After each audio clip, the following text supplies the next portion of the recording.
Te lo cuento en solo un minuto. Olokindipipilele, mejor conocido como Simral Colman, símbolo de resistencia. ¿Sabías que Simral Colman nació alrededor de 1840 y falleció un día como hoy 5 de agosto de 1929? Su nombre en Dulegaya era Olokindipipilele, y fue un histórico líder del pueblo Kuna en Panamá. Aunque creció sin su padre, a los 16 años se embarcó como marinero y recorrió el mundo durante 5 años.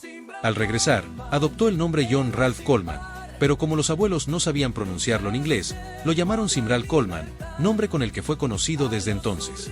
Se trasladó a la comunidad de Ailigandí, donde estudió Babigala, cantos sagrados, para formarse como el líder del pueblo.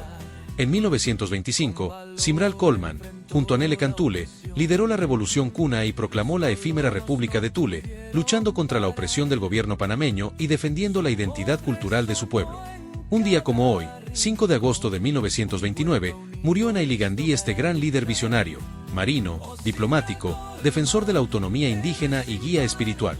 Su legado vive como símbolo de dignidad, resistencia y autodeterminación. Gracias por visitar mi canal Namaked Galu. Sígueme en mis redes sociales. YouTube, Turda Kednega. Facebook, Namaked. Soy Namaked Galu.